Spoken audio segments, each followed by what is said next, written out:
So this is a big one. We know Russia and Europe, they are waging economic war. Putin's game is to inflict higher inflationary pain while the West is out to squeeze Russian revenues. It's basically a war of attrition to see who can outlast the other. It's the same strategy as what's happening on the ground, but now we have a serious escalation of economic sanctions that I believe might just cross the line. He has the potential to derail any trust left in the Western financial system, and this is a very big one. We have the EU calling to examine if Russia's assets can be confiscated for Ukraine's reconstruction. Basically, they want to take Russia's central bank assets, around $300 billion worth, and give it to Ukraine. And if you base the cost of reconstruction and recovery on their figures, the sum is estimated at 350 billion euros. This means Russia's assets could get completely swallowed up into oblivion. And what's really distressing is how many EU states, especially the ones in the Baltics, are calling for a quick money grab. Now, in reports, they wrote to the president of the European Council saying those frozen assets must be used as soon as possible. We cannot wait until the war is over and a peace agreement is signed. And I think we can see how dangerous of a precedent this is. At least to me, this is a financial nuclear option. There's no rewind button.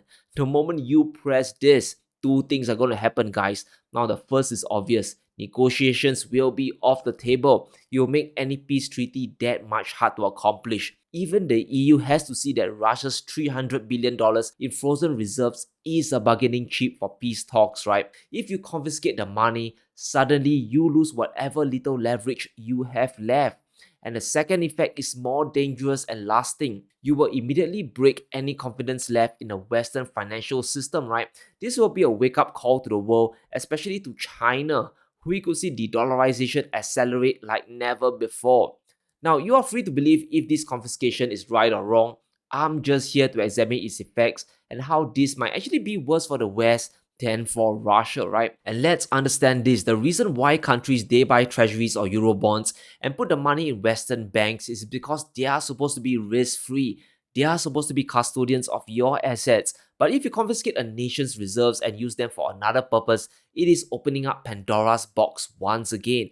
And what's frightening is how the EU is now taking concrete steps to identify where those assets are located. They're about to force banks to report information on Russian central bank assets. So if Western banks in the Eurozone are holding any Russian assets, they have to report it to the Commission, and if they don't, they'll be slapped with fines as high as 10% of annual turnover, and for banks, that amounts to billions of dollars easily. And this also means that the banks will likely comply and give up the information.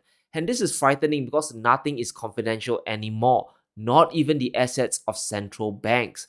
Even the United States knows this is a bridge too far, with Janet Yellen saying how it isn't legal for the US to seize Russian official assets. They are afraid of setting precedents and eroding other countries' confidence in holding their central bank assets in the United States. They know how important Wall Street is to the US economy, and they won't want to compromise the integrity of the big banks. So if Europe goes through with this, they are going to hollow out their banking sector. Central banks are going to move their money to other financial centers of power, right? Money is going to flow to Hong Kong, Dubai, and even the United States to a lesser degree. But let's examine this proposed confiscation because it gets really interesting. There's even a split amongst how Europe wants Russian assets to be used. Now, the original plan from the EU is to take Russia's $300 billion in reserves and put it into a fund and then invest them, right? Basically, the EU wants to be the hedge fund manager of Russian assets, which is extremely bizarre to say the least. But this is the key point. They will only use the proceeds from these funds to help Ukraine rebuild, meaning they will use the profits, the earnings from the 300 billion and not the capital itself. And let's dig a little deeper and realize where that money is likely going to go. If they want to guarantee profits from the Russian money, it's likely going to flow into risk-free assets such as US treasuries or European bonds, right? It helps to prop up their bond market without risking the capital. And let's just say they throw the entire 300 billion into German 2-year bonds at nearly 3% yield. That's almost 9 billion euros in revenue every year for Ukraine. So that is the lesser of the two evils, right? At least the Russian reserves are still somewhat intact. You use Russia's money to gain income for Ukraine's rebuilding, and you save your bond market at the same time. Because remember, when you pump money into bonds, you raise prices and you lower bond yields, and this overall helps borrowing costs for the EU, right? It lowers the borrowing cost, which is very helpful for their economy, especially when we are on the brink of a global recession. And that is bad enough. But what we have is Poland and the Baltic states taking a more aggressive stance.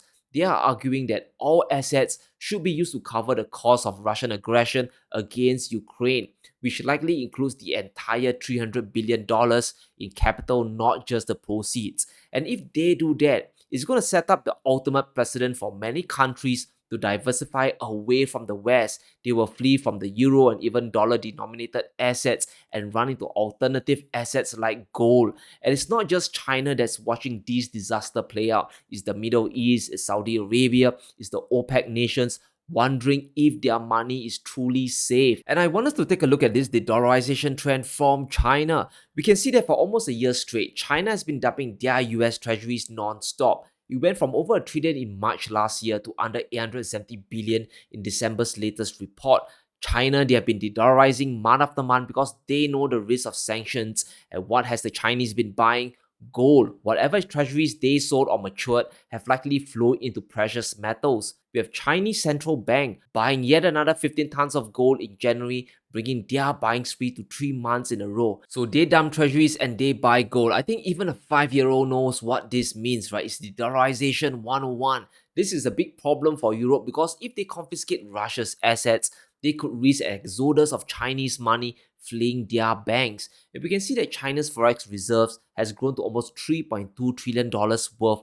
And if we rank them, they are at the top spot, the highest in the world, more than Japan, Switzerland, and Saudi Arabia combined. And remember what forex reserves are. These are financial assets that are held in currencies outside of the yuan. It includes dollars, euros, treasuries, and European bonds. So just imagine if the EU really confiscates Russia's reserves, it could trigger a flight of Chinese money out of the European banks and markets, right? They could start dumping euro bonds and US treasuries, pulling cash away from the Western financial system. And I don't think the EU planners have fully considered the gravity of this situation and the butterfly effect sanctions truly can have. The net effect might actually hurt their economies more. And it's not like the Eurozone has a robust economy today. We even have the IMF telling us that amongst the G7 nations, Europe will experience the slowest growth of them all. The Eurozone will only grow by 0.7% compared to the United States 1.4%. And it gets worse if you take a look at Germany. They are already on the brink of recession. So if bond yields continue to spike up, especially if countries pull their money away from Europe, this isn't going to help their economy. Now, I believe they will find a way to confiscate Russia's assets and give them to Ukraine, right? So we have to brace for impact because we just don't know how bad things can get. But let's continue digging into this sanctions package, the tank package of sanctions that's about to hit Russia. Now, we have proposals for further export bans worth more than 11 billion euros about to hit Russia. These are targeting vital goods, especially electronics and rare earths, components that can be used in Russian weapons. And according to Ursula, with this, we have banned all technology products found on the battlefield and we'll make sure that they don't find other ways to get there. And to do this, they are likely going to slap secondary sanctions on countries like China and Iran, cutting them away from the Western financial system, right? And I think we have reached a really dangerous point in this conflict where everything can be weaponized. First, it was the dollar, then it was shipping insurance, and then the price caps on oil. Now, banning trade is the latest move. And the end result is going to be very simple.